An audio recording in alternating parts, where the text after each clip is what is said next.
The Galactic Dominion had seen countless battles, but this one was different. For the first time in 1,000 years, a species had refused to surrender.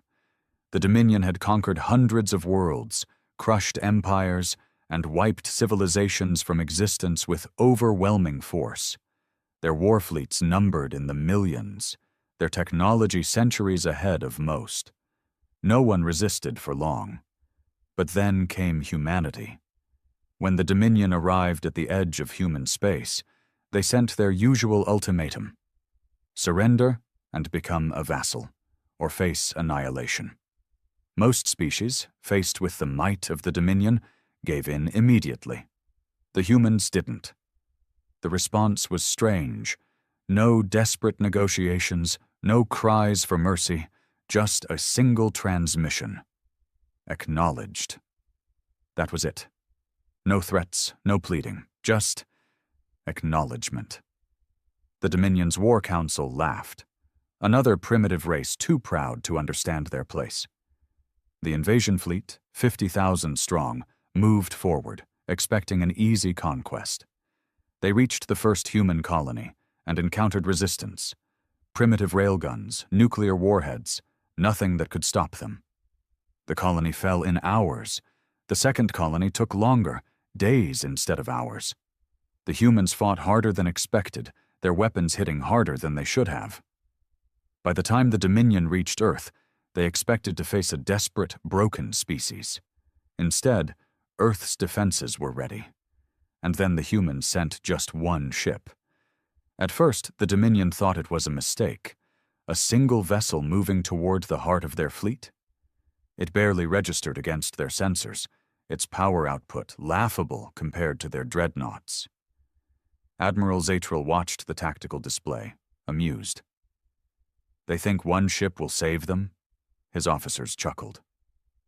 The Dominion fleet numbered in the tens of thousands. The human ship was a mere speck in comparison. Then the speck moved. It didn't engage in standard attack patterns. It didn't try to dodge, run, or negotiate. It accelerated. Straight towards the Dominion flagship.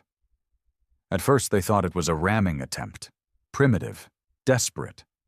But then, the Dominion's shields flickered. Systems shut down. Then the real horror began. The ship wasn't firing weapons. It was the weapon. Admiral Zatral barely had time to react before his fleet's comms were flooded with screaming. Something was happening. Ships were going dark. Crews were being erased. Not killed, simply gone. And the human ship kept moving, cutting through the fleet like a knife through flesh. The Dominion had sent 50,000 ships, and in minutes, only silence remained. The lone human ship sent one final message before disappearing from sensors. Acknowledged. The war was over. Panic spread through the Dominion's high command. 50,000 ships. Gone. Not destroyed in battle, not crippled in some last stand. Gone. Sensors had recorded no debris, no wreckage, nothing but an empty void where the fleet had once been. The news spread like wildfire across the Empire. Billions of citizens, conditioned to believe in the Dominion's invincibility, whispered in fear. Military strategists and scientists reviewed the data over and over again, unable to explain what had happened. Admiral Zatral was dead. So was his entire command. No escape pods, no distress signals, just silence. The lone human ship had vanished after its final transmission. Acknowledged. The Dominion had faced resistance before, but nothing like this. It wasn't just defeat. It was erasure. And the worst part? They had no idea how the humans had done it. Emperor Voron Shawl stood in the vast throne chamber of the capital world, his massive form radiating unease. Around him, his advisors chattered in hushed voices, trying to salvage some explanation that made sense. "We need to retaliate immediately," one of the warlords snarled. "Send everything we have. We'll burn their worlds to cinders." "Fool," hissed a strategist. "You want to send another fleet when we don't even understand what happened to the first? They didn't fight our forces. They unmade them." The room fell silent. That was the true horror of it all. The Dominion's fleets were designed to fight wars of attrition. They could suffer millions of casualties and still crush their enemies through sheer numbers. But there were no casualties.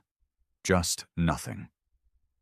The Emperor turned to his chief intelligence officer, a slender, calculating being with piercing golden eyes. "Do we have any idea what that ship was?" The officer hesitated before speaking. "Not entirely, my lord, but we intercepted something." A screen flickered to life, showing the last moments of the battle from a Dominion scout ship that had been too far from the main fleet to be affected. The human ship, a sleek, unassuming construct compared to the massive dreadnoughts of the Dominion, moved with eerie precision. Then, as it cut through the fleet, something changed. The footage slowed, zooming in. For a fraction of a second, a strange distortion rippled around the ship. Space itself seemed to bend unnaturally. And then, the Dominion ships simply ceased to exist. The officer's voice was tight. "Whatever technology they used, it wasn't conventional. We detected no energy spikes, no weapon signatures. It was as if they bypassed the laws of physics entirely." A shudder ran through the assembled warlords and strategists. The Emperor narrowed his eyes. "And where's the ship now?" A long pause. "It's gone, my lord. No trace." For the first time in Dominion history, fear crept into the Emperor's voice. "Find the humans," he ordered. "Find out what they are, and for the love of the stars, do not provoke them again." But it was already too late. Because while the Dominion debated their next move, the humans had already sent another message. A single transmission, repeating across every Dominion channel. Just 2 words. "Still watching." The Dominion's paranoia spread like wildfire. Entire fleets were recalled from the outer systems, warships were fortified, and research stations worked around the clock, desperately trying to decipher what had happened. But no matter how much they analyzed the data, no answer made sense. The humans had erased 50,000 ships without a trace. And now, they were watching. For the first time in its 1,000-year reign, the Dominion was afraid. On the Dominion's most classified research world, Zyros 9, the brightest minds worked to unravel the mystery of the human ship. Every scrap of sensor data, every intercepted transmission, and every theoretical analysis was examined. One thing became clear. The ship had not used conventional weaponry. No energy discharges, no projectile impacts, nothing detectable. The only clue was the distortion seen in the footage. "It wasn't a weapon," whispered Dr. Coulter, one of the leading Dominion scientists. His tendrils twitched nervously as he stared at the screen. It was something else, something more fundamental. "Explain," barked General Vorkin, standing impatiently behind him. Coulter hesitated before continuing. "Our ships didn't explode. They didn't suffer structural failure. They just stopped existing, as if reality itself rewrote itself to remove them." Vorkin scoffed. "Impossible. That defies every known law of physics." Coulter turned slowly, his eyes dark. "Then perhaps we must accept that the humans know laws we do not." The word sent a chill through the room. For centuries, the Dominion had believed itself to be the pinnacle of intelligence, the masters of the galaxy. But what if the humans weren't just another upstart species? What if they were something else? While scientists scrambled for answers, the Dominion's intelligence network focused on a more pressing mission, locating the humans' homeworld. They already knew of Earth. It was classified as a Category 3 civilization, advanced but not yet galactic tier. Their technology was nowhere near Dominion standards.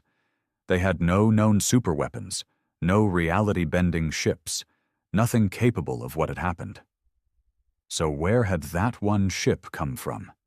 Agents scoured every hidden relay, decrypted every human transmission, infiltrated their networks, and found nothing.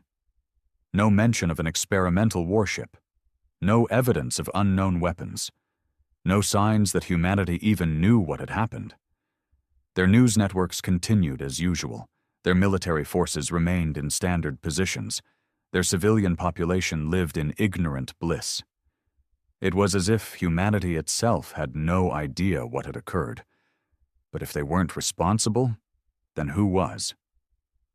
As the Dominion grappled with their fears, another transmission arrived. Unlike the first, this one came from a specific location, the very edge of Dominion space. The message was simple. One ship was enough. Do not make us send another. The message included coordinates. It was a challenge, a test of Dominion pride. The Emperor hesitated. His warlords wanted vengeance. His strategists begged for caution. In the end, he made a decision. They would send a fleet.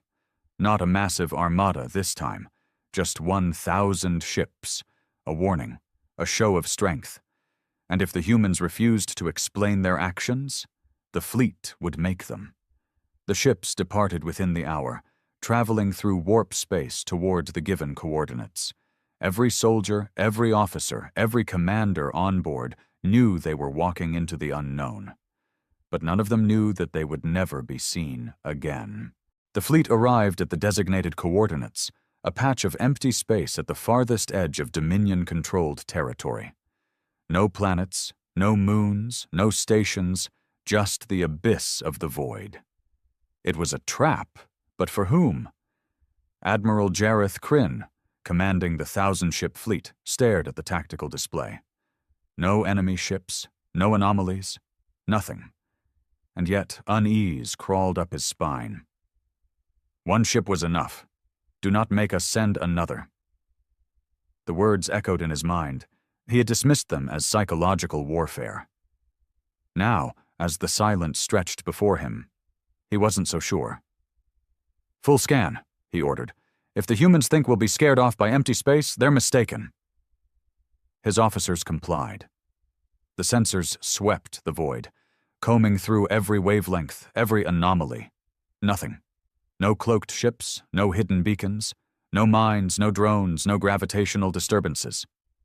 Then, the lights flickered. Admiral Kryn turned sharply. "What was that?" The comms officer checked his instruments.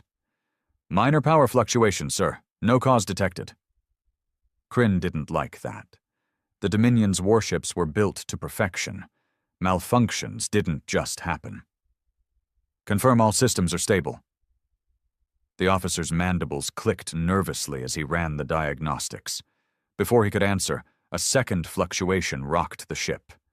This time it spread, affecting multiple vessels. A cold dread settled in Kryn's gut. Something was here. Something unseen. And then the screaming started. "Sir, we're losing contact with multiple ships." Kryn turned to the tactical display. Icons flickered, some vanishing entirely. No explosions, no distress calls, just gone. "Are they cloaking?" he demanded. "No, sir, they're—" The comms officer hesitated, his voice shaky. "They're just disappearing." That word again. Disappearing. Kryn's claws tightened around the command chair. "Full retreat, now." "Sir?" The officer looked stunned. "We haven't even—" "Now, damn you!" The fleet tried to turn. Engines roared. Warp drives spun up. But it was too late. Space itself seemed to shudder. Kryn's eyes widened as he saw it. Something moving in the void, not a ship, not a fleet, but a presence, a ripple in the universe. Then the voices came. Not through the comms, not through sound, but straight into their minds. "You were warned." The Dominion fleet ceased to exist. The Emperor awaited news of his fleet's inevitable victory. A display screen tracked the 1,000 ships. Then, in the blink of an eye, every single icon vanished. Gasps filled the chamber. Warlords, strategists, and scientists all stared in horror. "No," one of them whispered. The Emperor rose slowly, his massive form trembling. "Tell me this is a mistake." But there was no mistake. The only thing that remained on the screen was a new transmission, a final message from the void. 2 words. Final warning. Silence fell over the Dominion. For the first time in its history, they had encountered something stronger than themselves. And they were utterly powerless. Panic spread like wildfire through the Dominion's upper ranks. The fleet was gone, vanished. No wreckage, no survivors, no escape pods. 1,000 warships, the pride of the Empire, had been erased from existence. And now, a message hung over their heads like an executioner's blade. Final warning. Emperor Vorontshal's massive form trembled as he read the words. His warlords and strategists were deathly silent, their arrogance shattered. "What do we do?" one of the ministers finally croaked. For the first time in 1,000 years, no one had an answer. They had ruled the galaxy through sheer strength. Their fleets were invincible, their empire untouchable. And yet, humanity, or whatever force lurked behind them, had rewritten the rules. The Dominion was no longer the apex predator. It was prey. 3 days later, the Emperor did something no Dominion ruler had ever done. He sent a message of surrender. Not a declaration of war, not a demand for negotiation. Just 4 words, broadcast into the void. "We do not resist." They waited. Hours passed, then days. Every passing moment stretched their paranoia to its breaking point. Had they been too late? Would the next sign from humanity be another erasure? Then, finally, a response. Not through a transmission, not through comms, but across every Dominion star system, all at once, every screen, every console, every display, hijacked. The same message appeared, as if written directly into the fabric of reality itself. Acknowledged. That was it. No demands, no punishment, just that single, chilling word. And with it, the Dominion knew humanity had chosen mercy. Or perhaps they simply no longer considered the Dominion worth their attention. The Dominion never recovered. They never sent another fleet beyond their borders, never expanded again. Their once proud empire shrank into itself, crippled by fear. To the outside galaxy, the Dominion was still powerful, still dominant. But those within knew the truth. They were no longer conquerors. They were survivors. And every night, every Dominion citizen, every warlord, every emperor that followed would stare into the dark void of space, knowing that something watched them. Something that had erased 50,000 ships without a trace. Something that had given them a final warning. And if they ever dared cross that line again, there would be no mercy. Time passed. Years turned into decades. The Dominion, once the most feared power in the galaxy, had become stagnant.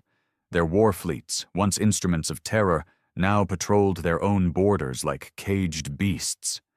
Expansion had ceased, conquests had ended, fear had reshaped their empire. No one spoke of the humans anymore, not in public, not in private. Their name had become a phantom, whispered in hushed tones, feared but never acknowledged. But fear alone was not enough to keep an empire together. Dissension grew within the Dominion. Some believed they had surrendered too quickly, that their fear had blinded them. Others believed they had escaped annihilation by sheer luck. And then there were those who whispered something far worse, that humanity had never truly been the enemy. Deep within the Dominion's intelligence archives, an encrypted file had remained untouched for decades. the last transmission from Admiral Krynn's fleet. It had been classified at the highest level, sealed under orders from the Emperor himself. But in times of weakness, secrets have a way of slipping through cracks.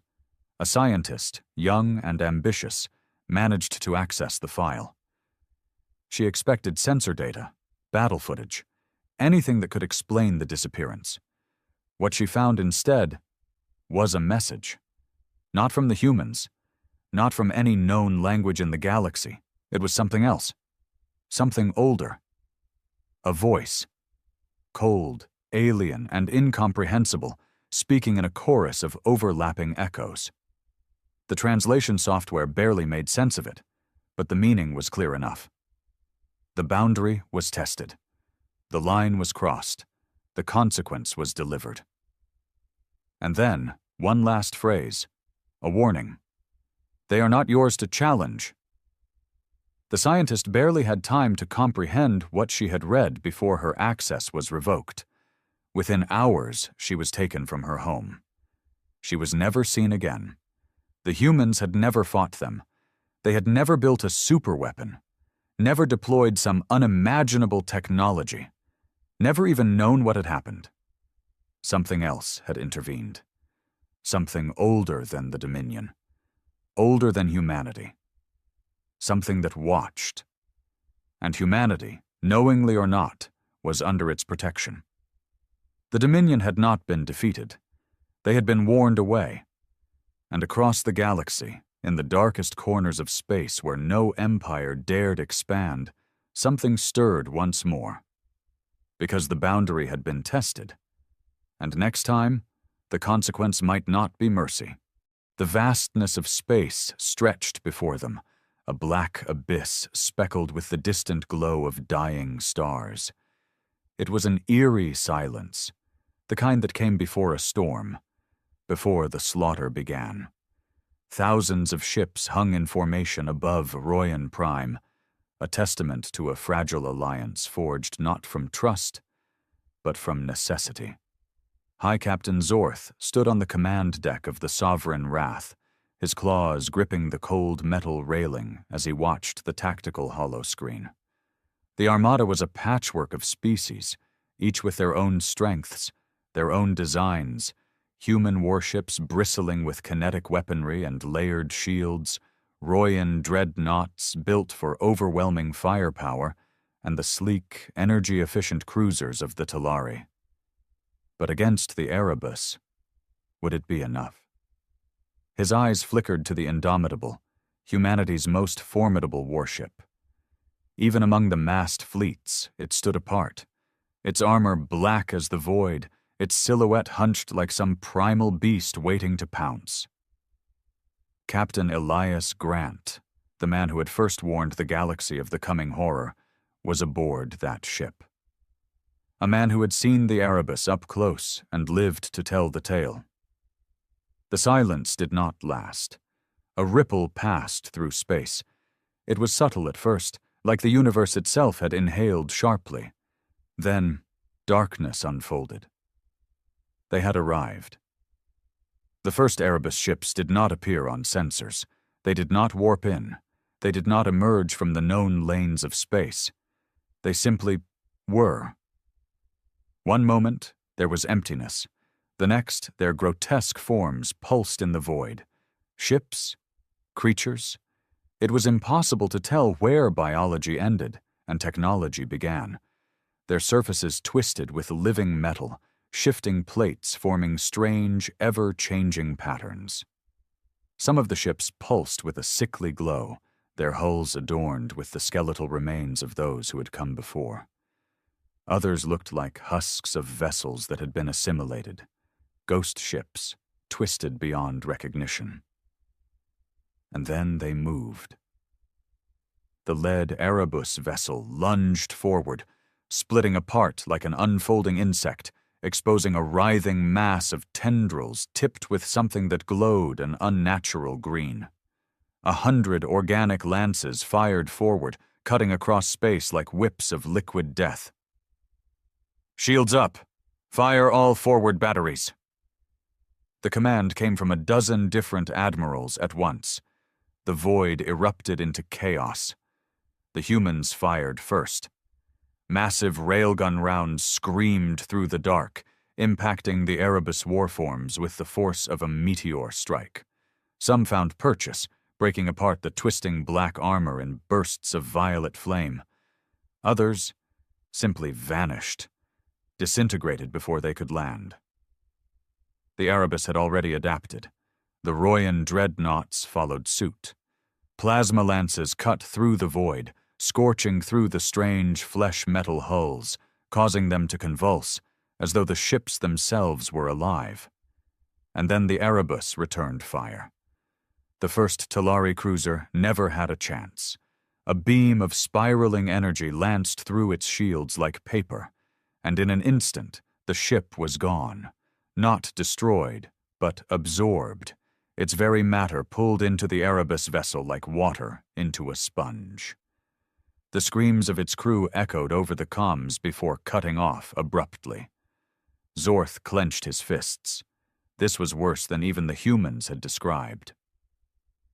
"All Dominion vessels maintain formation. Keep the pressure on their flanks." The Indomitable surged forward, moving like a predator striking its prey. The warship unleashed a wave of kinetic hellfire, slug after slug slamming into the lead Erebus behemoth. But the creature ship twisted. It learned, adapted, and then did the impossible. It opened. The Erebus ship peeled apart into jagged segments, revealing a gaping maw of writhing tendrils and churning molten energy. Then, without warning, it lunged. "Brace!" The Indomitable barely maneuvered in time as the Erebus ship devoured a nearby Union vessel whole. Swallowed it, consumed it, leaving nothing behind but warped debris. The ship's remains twisted as if alive, shifting and reshaping into something new, something Erebus. A horrifying realization struck Zorth. They weren't just destroying ships, they were adding them to their own. "Target the cores. Do not engage their hulls directly." Grant's voice was calm, but there was no mistaking the urgency. "They're absorbing energy fire. Kinetic strikes to their vitals only," Zorth snarled. "Then let's see how they handle this." The Sovereign Wrath powered up its singularity cannons, ancient weapons from the Dominion's deepest archives. These were not conventional weapons. They did not fire plasma or slugs. They fired void itself, pockets of collapsing gravity, miniature black holes that devoured anything they touched. Firing! The first singularity round hit the Erebus warform. A wound tore open in its hull, black tendrils thrashing as the section collapsed into itself. The Erebus shrieks, a sound that was felt more than heard, rippled through every open channel. It was wounded. It could feel pain, but it did not die. The wound sealed. The ship's own flesh rippled, reshaping, hardening. It had already adapted. Zorth cursed. "They're learning faster than expected." The battle had just begun, but already they were losing ships by the dozens. The Erebus were unlike anything the galaxy had ever fought. They did not just kill. They consumed, assimilated, grew stronger with every engagement. Then something changed. The Indomitable surged forward, risky, reckless. It plowed through the wreckage of fallen vessels, ignoring incoming fire, and then its forward bays opened. Zorth's eyes widened. "What are they?" He had seen humans use railguns, plasma, missiles. He had seen their warships tear through enemy fleets with brutal efficiency. But this was madness. The Indomitable detached entire sections of its own armor, deploying thousands of autonomous drones, each carrying plasma bombs lined with neutron destabilizers, weapons designed to disrupt molecular cohesion. Fire at will. The drones swarmed the Erebus vessels, detonating inside their wounds, preventing them from regenerating. The Erebus shuddered, their forms losing cohesion, struggling to adapt in time. For the first time since the battle had begun, the Erebus retreated. They weren't fleeing in panic. No, they were watching, calculating. They had tested the Alliance's forces and had seen their potential, and they were preparing their next move. As the Erebus slipped back into the abyss, Zorth released a breath he hadn't realized he was holding. They had survived, but barely. The fleet had lost a third of its ships, countless lives gone in the blink of an eye. He turned to Grant. They weren't fighting to win, were they? Grant exhaled, watching the black void where the Erebus had vanished. Number they were scouting. Silence. Then, Zorth spoke the words neither of them wanted to say. Next time they won't just be testing us. Next time they'll come to finish this. The galaxy was at war. The battle over Royan Prime had been only the beginning, a brutal skirmish that had left the Alliance fleet shaken, but intact. Yet even as the survivors licked their wounds, the truth loomed over them like a death sentence. The Erebus had learned, and they were coming back. Reports streamed in from the outer sectors. Entire colonies had gone silent overnight. Fleets that should have held for weeks were wiped out in mere hours. The Erebus were no longer just testing their enemies. They were assimilating, evolving, adapting. On the bridge of the Indomitable, Captain Elias Grant watched the tactical displays with grim focus. The galactic map before him was a horror show. Red zones creeping outward like a growing cancer, entire star systems now marked as contaminated. The war wasn't just turning against them. They were losing. And they were losing fast. The first full-scale Erebus invasion came at Duran Foth, a heavily fortified Dominion stronghold. 10 battle groups stood ready: human, Royan, Talari, and several lesser factions, prepared for another engagement like Royan Prime. But this was not Royan Prime. When the Erebus fleet arrived, they did not emerge from warp corridors or through traditional FTL lanes. They manifested as if space itself had folded in on them, spilling their grotesque war forms into the system like an open wound. The Alliance forces opened fire instantly. Plasma beams, railgun rounds, and antimatter torpedoes rained down upon the Erebus ships.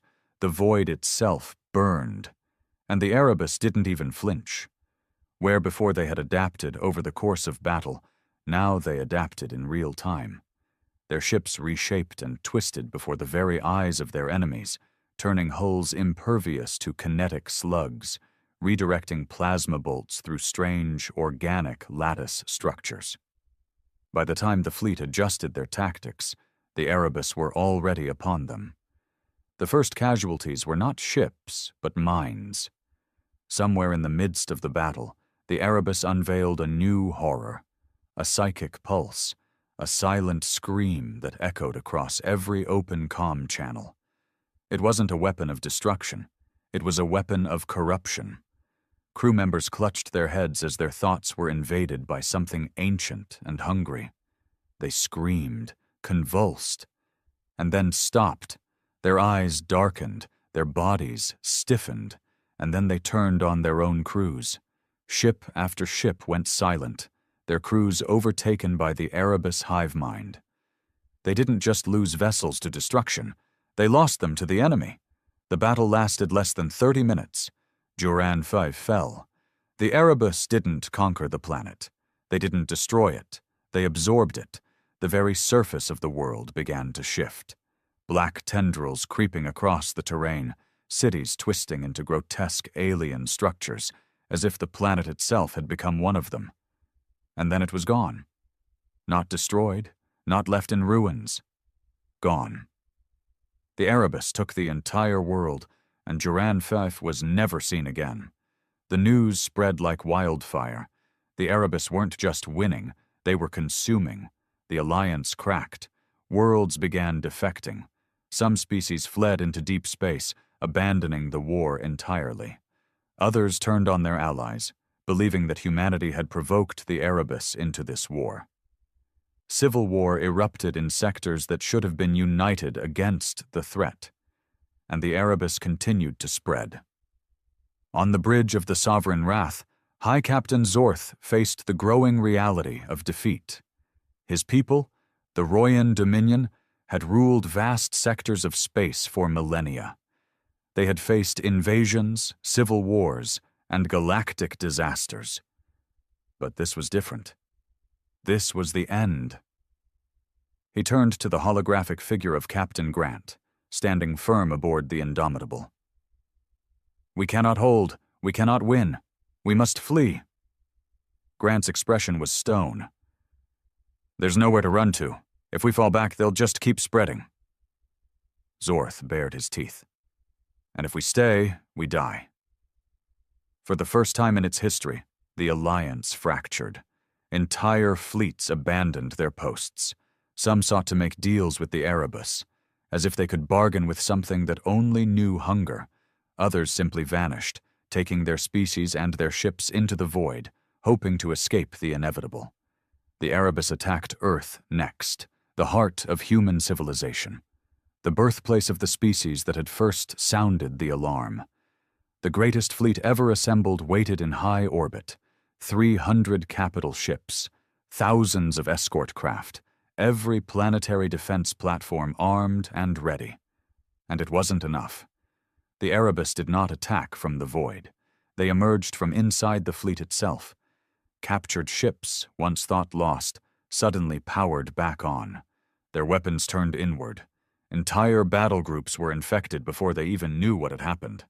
The orbital defense network fired blindly as Erebus warforms descended toward Earth's surface. They hit the atmosphere like a living plague, black tendrils spreading across continents, entire cities being absorbed into their ever-growing mass. The fight was hopeless. And then the unthinkable happened. Humanity had one last option, a weapon so devastating, so final, that it had never been used in recorded history. Project Excalibur, a weapon designed not to destroy planets, but to erase them. The last transmission from Earth was a single command: detonate. And then the planet was gone. Not destroyed, not left in ruins. Gone. A hole remained where Earth had been, a wound in space itself, a tear in the fabric of reality. The Erebus invasion had been stopped, but at a cost so great, humanity ceased to be a home-world species. The Indomitable and its fleet escaped, but they did not celebrate.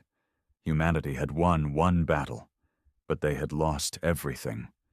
The Erebus were still out there, and now they knew that the alliance was desperate.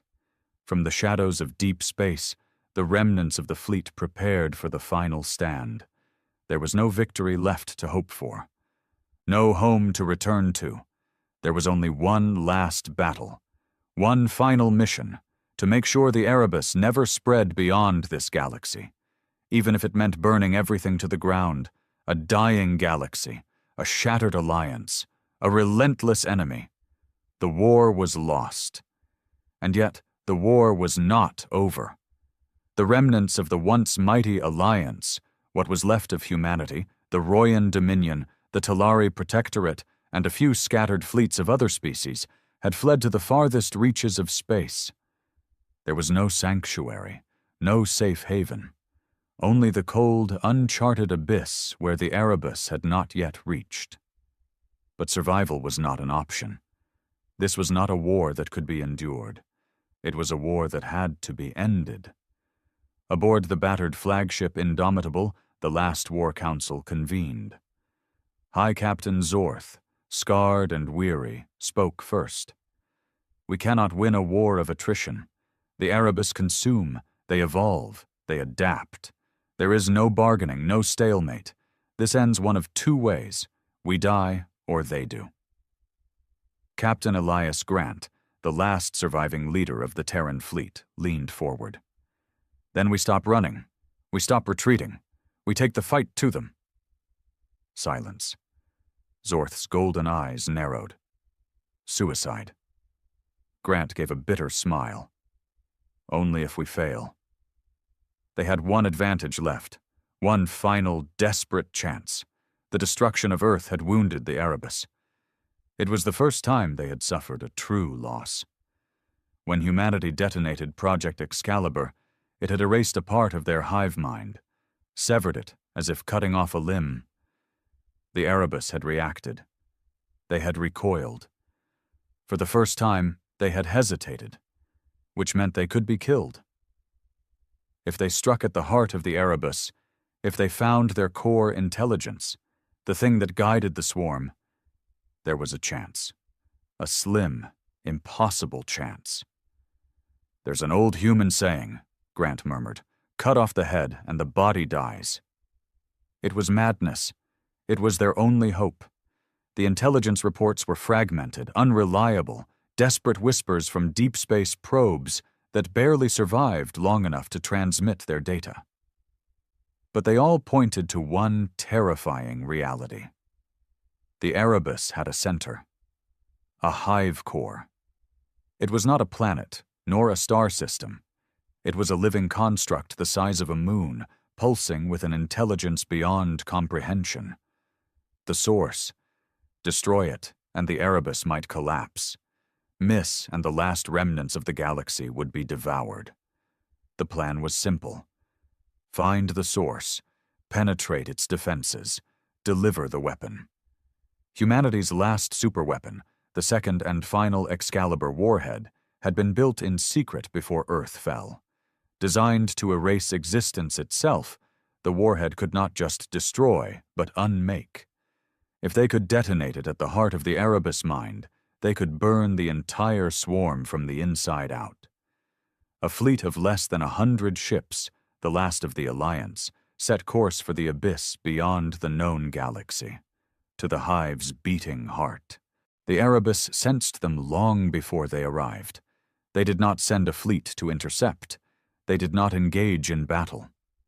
Instead, the Indomitable and its fleet were pulled into the abyss, into a churning mass of writhing, blackened space, a region where the laws of physics no longer applied.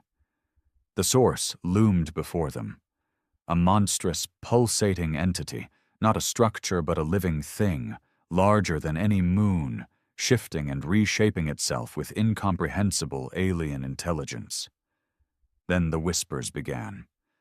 The Erebus did not speak in words.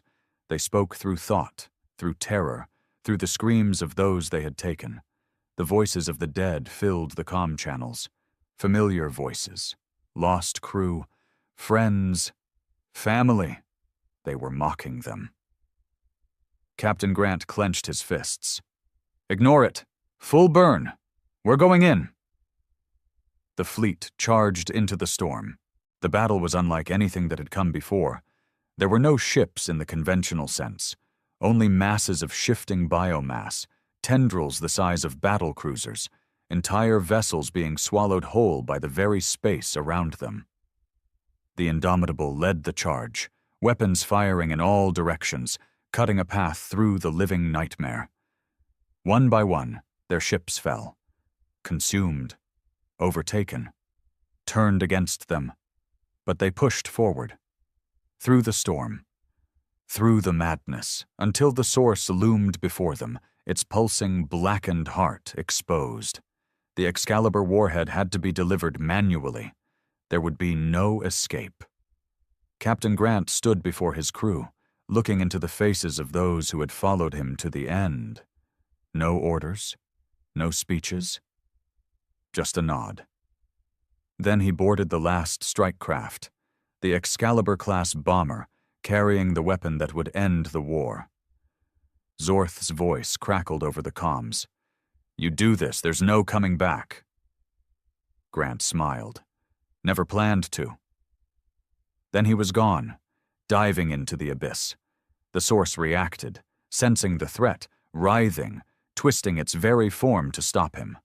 Grant pushed forward, through the tendrils, the madness, the screaming voices of the dead, one last push, one final moment.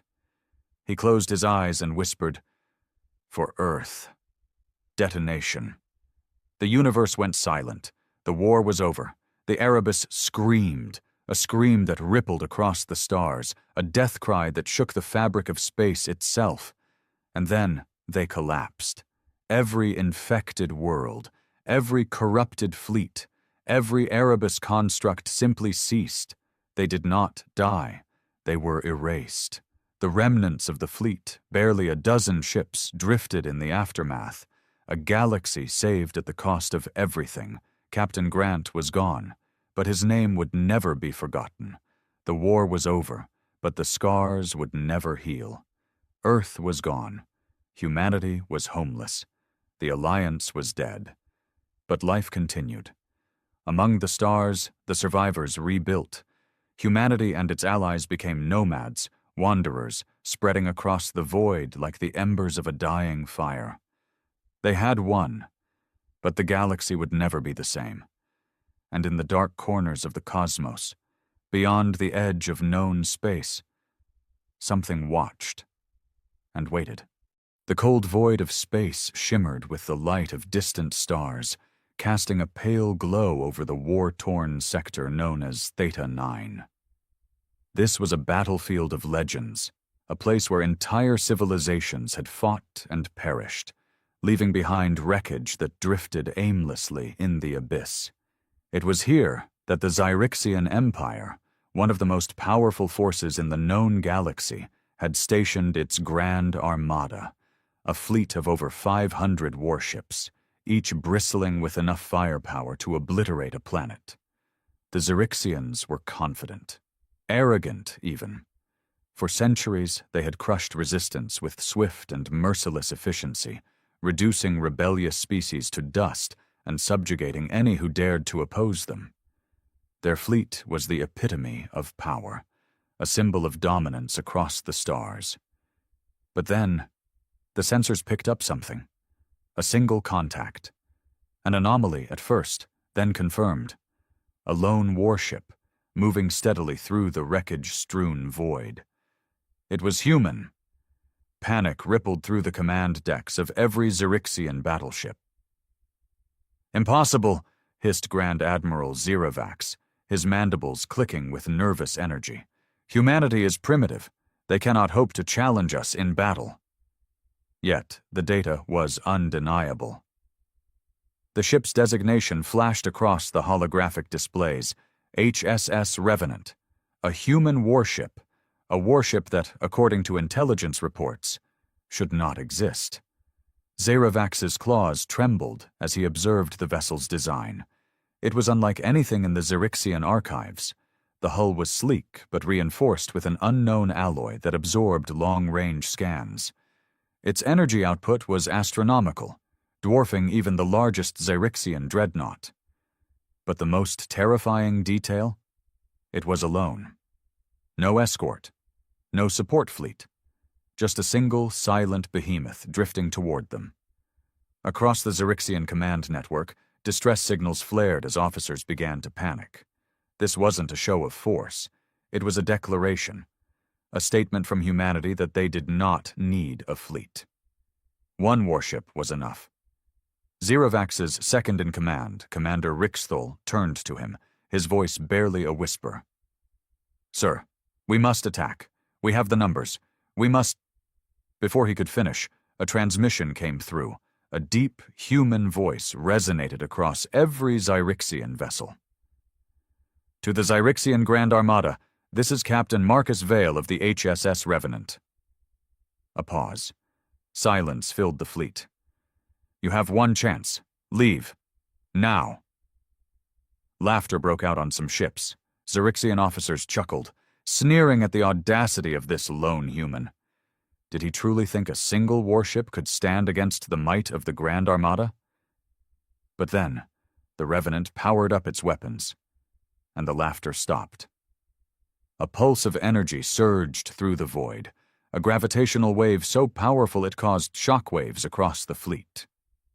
Zyrixian ships shuddered violently, alarms blaring as their shields flickered under the sheer force of the human vessel's power-up sequence alone. The Zyrixians had fought countless wars. They had crushed resistance and wiped out civilizations. but they had never encountered anything like this. Admiral Zerovax felt something he hadn't experienced in centuries. Fear. One of his captains broke the silence, his voice shaking. "Admiral, what do we do?" Another pulse of energy. The Revenant was charging something massive. Zerovax clenched his claws. He knew that to engage this ship meant death. He had read the reports. He had seen what humanity had done to the Krill Dominion, reducing their armada to floating debris in under 10 minutes. The Revenant was not just a warship. It was a message that humanity had arrived, and they were no longer the weak, scattered race the Zyrixians once believed them to be. With every Zyrixian captain staring at him, waiting for his order, Zerovax did the unthinkable. He turned his ship around. "Fall back," he growled. One by one, the Zyrixian ships followed, their engines flaring as they retreated. The Grand Armada, the most feared force in the galaxy, fled without firing a single shot. And as the Revenant watched them go, Captain Marcus Vale smirked. Message received. The cold void of space shimmered with the light of distant stars, casting a pale glow over the war-torn sector known as Theta 9. This was a battlefield of legends, a place where entire civilizations had fought and perished, leaving behind wreckage that drifted aimlessly in the abyss. It was here that the Zyrixian Empire, one of the most powerful forces in the known galaxy, had stationed its Grand Armada, a fleet of over 500 warships, each bristling with enough firepower to obliterate a planet.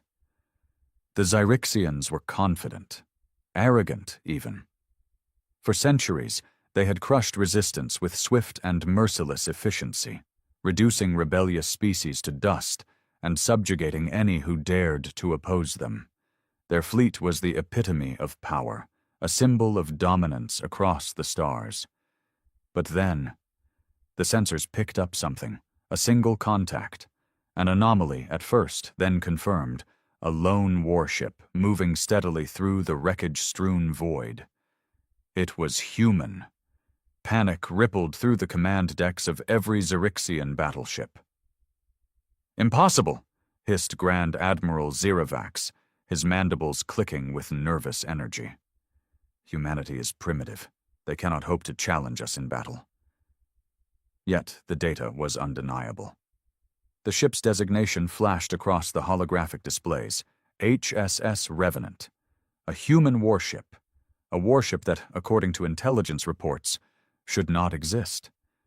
Zerovax's claws trembled as he observed the vessel's design. It was unlike anything in the Zyrixian archives. The hull was sleek, but reinforced with an unknown alloy that absorbed long-range scans. Its energy output was astronomical, dwarfing even the largest Zyrixian dreadnought. But the most terrifying detail? It was alone. No escort, no support fleet, just a single, silent behemoth drifting toward them. Across the Zyrixian command network, distress signals flared as officers began to panic. This wasn't a show of force. It was a declaration. A statement from humanity that they did not need a fleet. One warship was enough. Zerovax's second-in-command, Commander Rixthol, turned to him, his voice barely a whisper. "Sir, we must attack. We have the numbers. We must—" Before he could finish, a transmission came through. A deep, human voice resonated across every Zyrixian vessel. "To the Zyrixian Grand Armada, this is Captain Marcus Vale of the HSS Revenant." A pause. Silence filled the fleet. "You have one chance. Leave, now." Laughter broke out on some ships. Zyrixian officers chuckled, sneering at the audacity of this lone human. Did he truly think a single warship could stand against the might of the Grand Armada? But then, the Revenant powered up its weapons, and the laughter stopped. A pulse of energy surged through the void, a gravitational wave so powerful it caused shockwaves across the fleet. Zyrixian ships shuddered violently, alarms blaring as their shields flickered under the sheer force of the human vessel's power-up sequence alone. The Zyrixians had fought countless wars. They had crushed resistance and wiped out civilizations, but they had never encountered anything like this.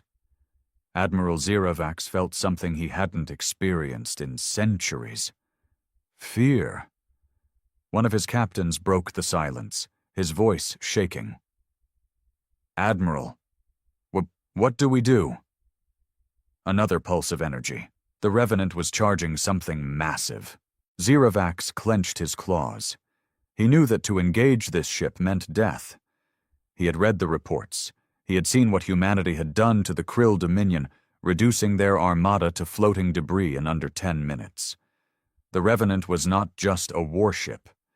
It was a message that humanity had arrived, and they were no longer the weak, scattered race the Zyrixians once believed them to be. With every Zyrixian captain staring at him, waiting for his order, Zeravax did the unthinkable. He turned his ship around. "Fall back," he growled. One by one, the Zyrixian ships followed, their engines flaring as they retreated. The Grand Armada, the most feared force in the galaxy, fled without firing a single shot. And as the Revenant watched them go, Captain Marcus Vale smirked. Message received. The Zyrixian Grand Armada broke formation, their engines burning bright as they abandoned the battlefield. The once mighty fleet, which had reduced entire civilizations to dust, now scattered like frightened prey. Aboard the HSS Revenant, Captain Marcus Vale watched the retreat with quiet satisfaction. His hands rested calmly on the command console, but his eyes were locked on the tactical display, where red blips, hostile ships, continued to vanish as they jumped into hyperspace. The bridge of the Revenant remained eerily silent, save for the low hum of power surging through the ship's systems. Then, finally, Commander Alyssa Grant, his second-in-command, spoke.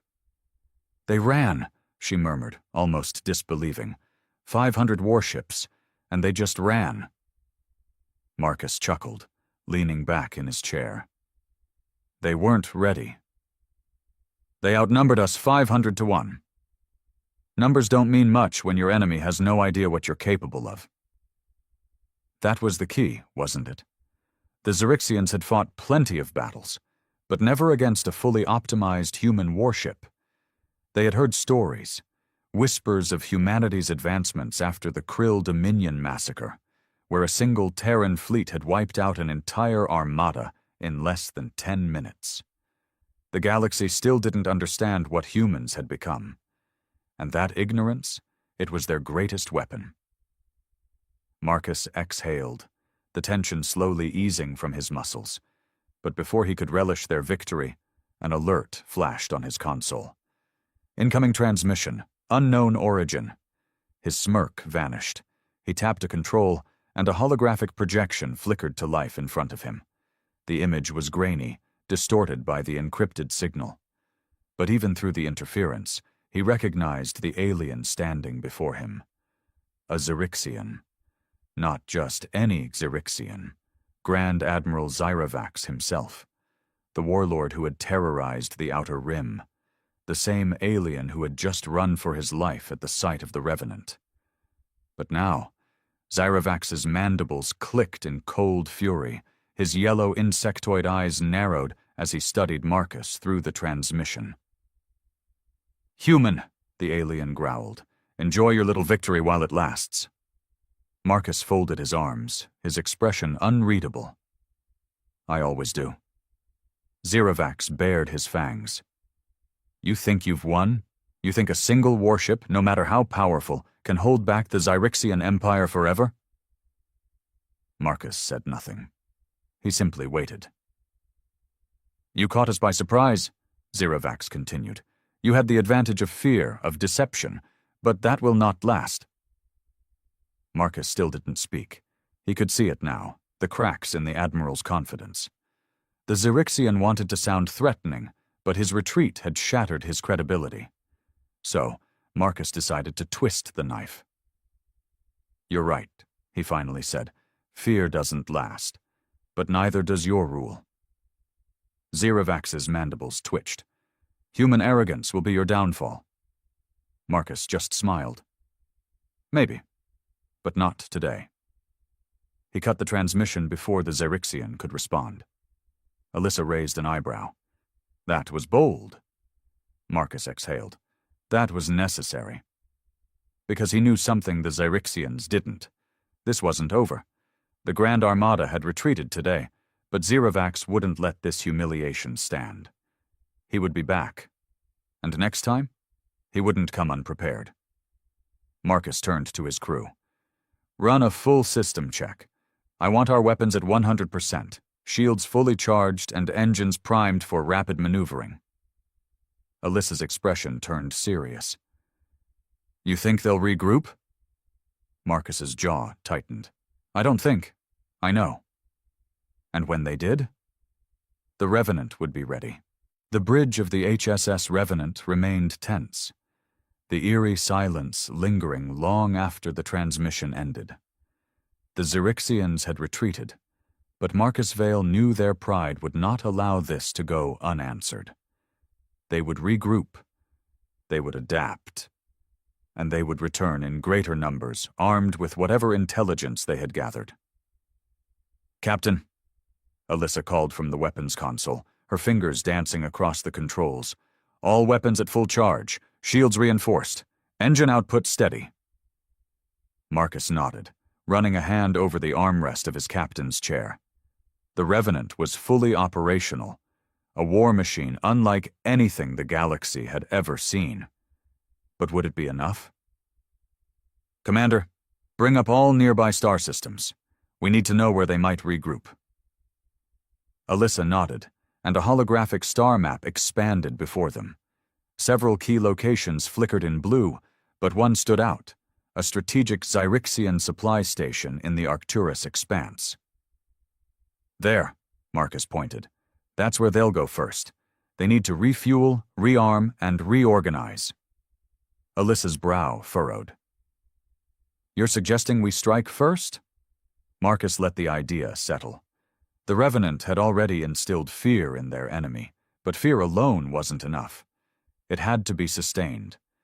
If they let the Xerixians regroup, they would return with countermeasures.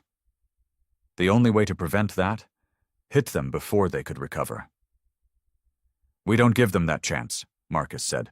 Plot a course to Arcturus, maximum speed. The crew moved instantly, hands flying over consoles as the ship's thrusters roared to life. Within seconds, the Revenant pivoted, aligning its trajectory toward the expanse. But just as the FTL drive engaged, Captain, we have a problem. Alyssa's voice was sharp, urgent. Marcus turned sharply. What is it? New contacts. Just appeared on our long-range sensors.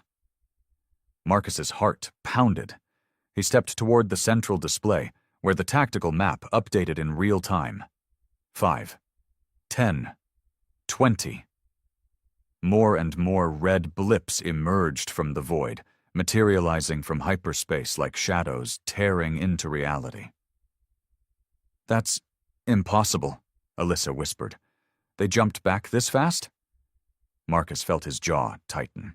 He had expected the Xerixians to return, but not this quickly. And worse.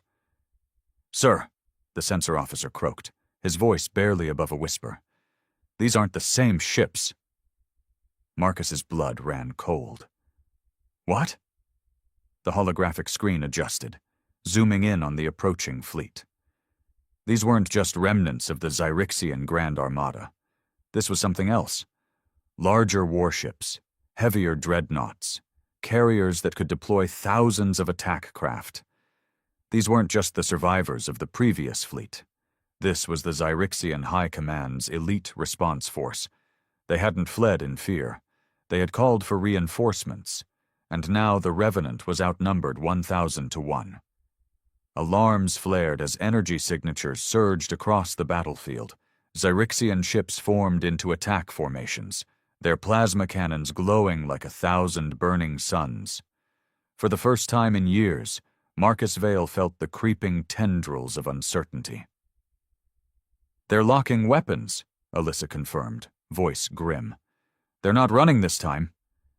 Marcus exhaled sharply. "Good." His fingers tightened into a fist. If the Xerixians wanted a war, they were about to learn exactly why humanity was feared. "Charge the main cannon," Marcus ordered, his voice calm. Alyssa hesitated. "Captain, firing the main cannon will drain our shields." Marcus's gaze didn't waver. "Then we better make the first shot count." The bridge crew exchanged nervous glances, but they obeyed. The Revenant's core reactor pulsed, its energy levels spiking to dangerous levels. The Xerixian fleet hesitated for a split second, sensing something was about to happen. Then, the ship's primary weapon came online. A weapon that had never been fired in actual combat before. A planet killer. The Xerixians had no idea what was coming. "Fire," Marcus whispered. The void erupted in fire. The HSS Revenant shuddered as its main cannon came to life. Energy surged through the ship's reinforced conduits, the sheer power output momentarily disrupting minor systems. The bridge dimmed for half a second, then stabilized, the ship's reactor output climbing beyond anything ever recorded in human history. Outside, the Xerixian fleet hesitated. They had faced countless wars, but never against a weapon like this. Their ships had just started shifting into evasive formations when the Revenant fired. A beam of energy, pure white-hot devastation, erupted from the ship's bow. It wasn't just a weapon, it was a force of nature, a condensed, supercharged mass of plasma and kinetic devastation, wrapped in an electromagnetic pulse strong enough to disrupt time-space for a fraction of a second. The Xerixians had no defense against it. The beam sliced through the first row of warships, vaporizing their hulls before their shields even registered the attack. The shockwave followed, shattering the formation, ripping through battleships like they were made of paper. The force of the blast sent smaller cruisers spiraling out of control, their systems fried, their engines detonating from the sheer overload. In one shot, 50 Xerixian warships ceased to exist. But the battle had just begun. The remaining fleet didn't wait. The moment their sensors recalibrated, Xerixian battleships unleashed a storm of plasma torpedoes and energy lances. Hundreds, no, thousands of projectiles raced toward the Revenant. Marcus didn't flinch. "Activate emergency maneuvering protocols. Divert all power to evasive thrusters." Alyssa slammed her hand on the console, and the Revenant moved. The Xerixians expected a slow-moving battleship. They had no idea that the Revenant had been designed with zero-latency neural controls, meaning Marcus's commands translated into instantaneous ship movement. The massive human warship twisted in ways a vessel of its size should not be able to. Plasma torpedoes missed their mark.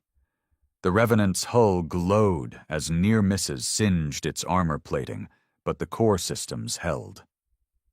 Still, some hits connected. A direct plasma impact slammed into the port side, ripping through secondary hull plating. Alarms blared, systems flickered. The Revenant shook violently as the Xerixians finally landed a devastating shot. "Portside armor down to 43%, Alyssa shouted. "Secondary reactor taking strain." Marcus gritted his teeth.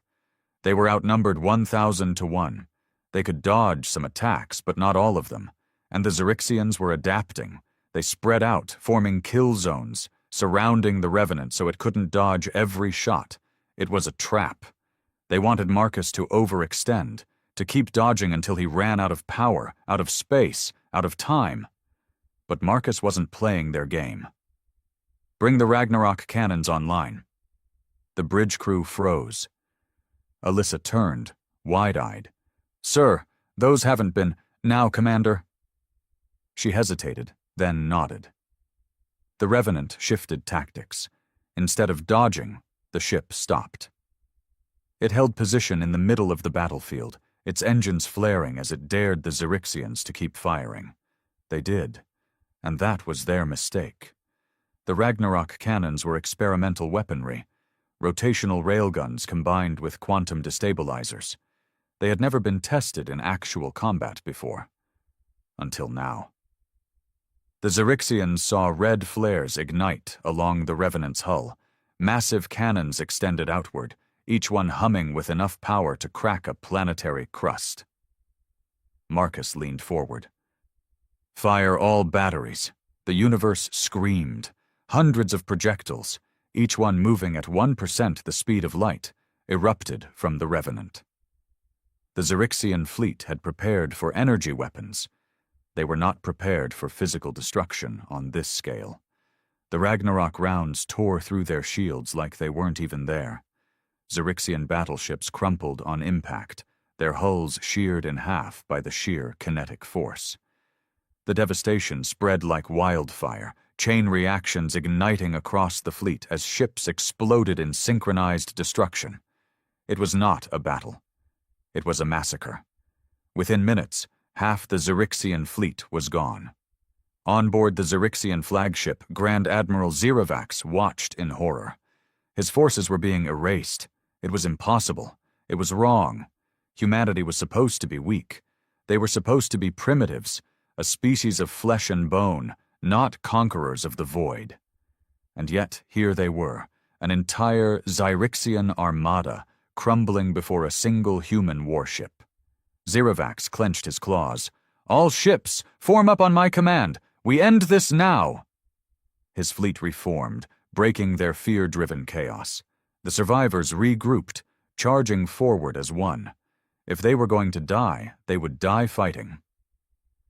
Marcus watched them come. He could respect it. The Xerixians were warriors, but respect didn't mean mercy. "Alyssa," he said, "prepare the Revenant for one final push." Her fingers tightened on the console. "Sir?" He took a deep breath. "Full power to the main reactor. Divert shields to the forward hull. Engine output to 110%. Alyssa's hands shook. "That will burn out the core within minutes. Then we better win before that happens." The crew moved fast. The Xerixians were closing in. Hundreds of ships still remained. The Revenant roared forward. The Xerixians fired first, plasma lances and torpedoes racing toward the human ship. But this time, the Revenant didn't dodge. It charged straight through the fire. Armor melted, systems fried. The ship bled sparks and steel, but it didn't stop. The Revenant plowed into the Xerixian fleet, cannons blazing, obliterating anything in its path. Zerovax barely had time to react before his flagship was caught in the onslaught. A Ragnarok round punched through the bridge. The Grand Admiral's last sight was the human warship, burning yet unbroken, tearing through his fleet like a god of death. And then, darkness. As the last Xerixian ship exploded, the Revenant finally slowed. Its hull was battered, its systems fried, its weapons overheated, but it was still there, still standing. Marcus exhaled. "Damage report?" Alyssa smiled, despite the wreckage around them. "We're still here, Captain." He smirked. "Then we won." The HSS Revenant drifted through the wreckage of what was once the Xerixian elite armada. The battlefield was now a graveyard of shattered warships, floating husks of what had been the most feared fleet in the galaxy. Fires still burned in the vacuum of space, flickering and fading as oxygen pockets vented into the void. Inside the bridge, the air was thick with tension. The crew was exhausted, battle-worn, but alive. Marcus Vale sat back in his chair, exhaling as he surveyed the damage reports scrolling across the screen. Hull integrity was down to 22%. Shield generators were completely fried.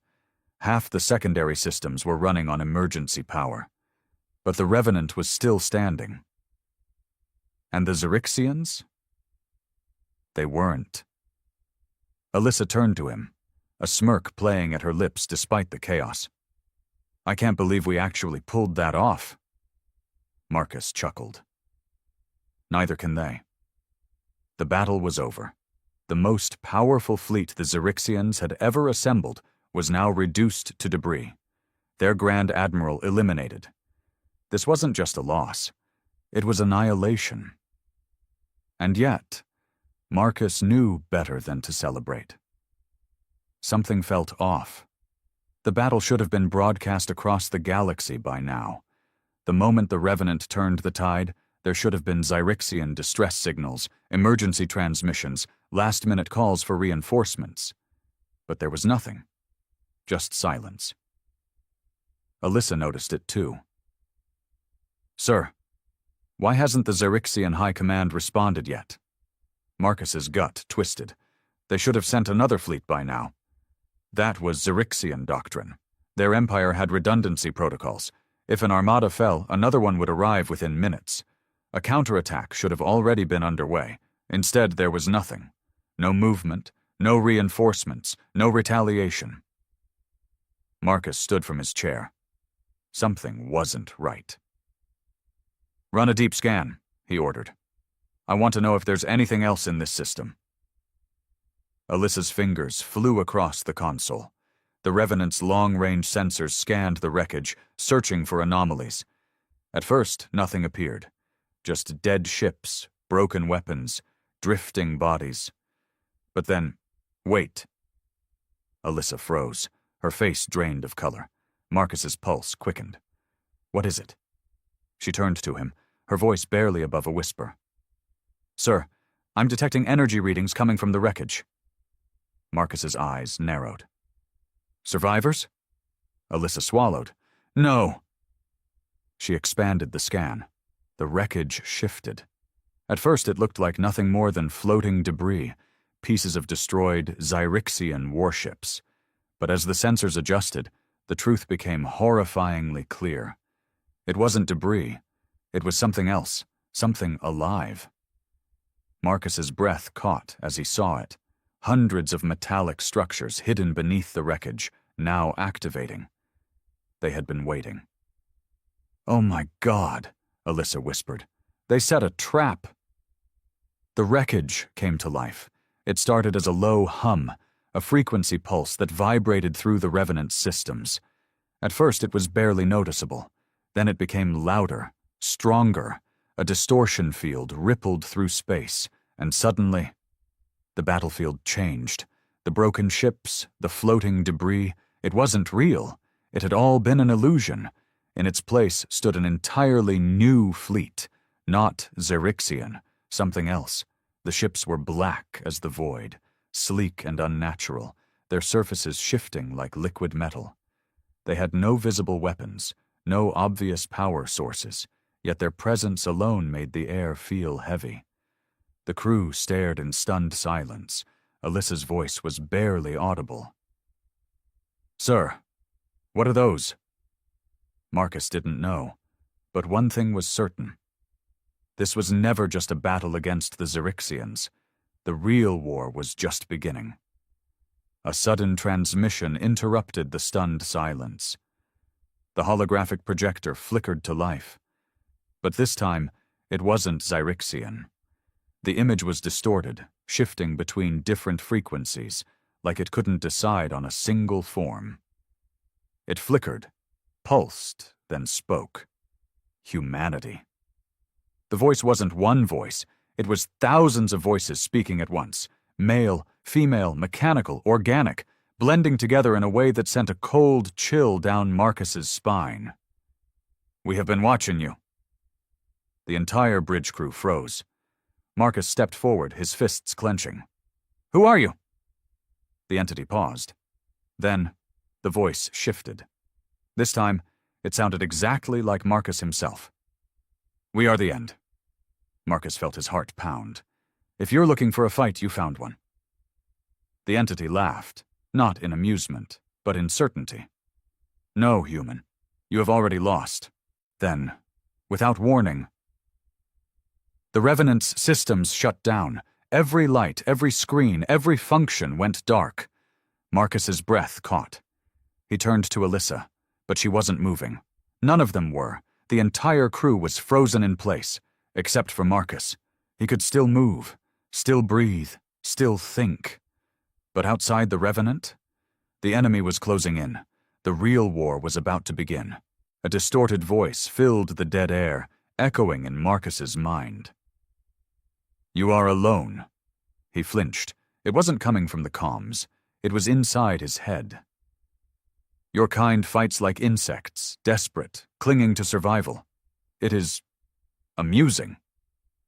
Marcus clenched his fists. "You think I'm afraid of you?" The voice laughed. It wasn't mechanical nor organic. It was wrong. "You do not understand, human.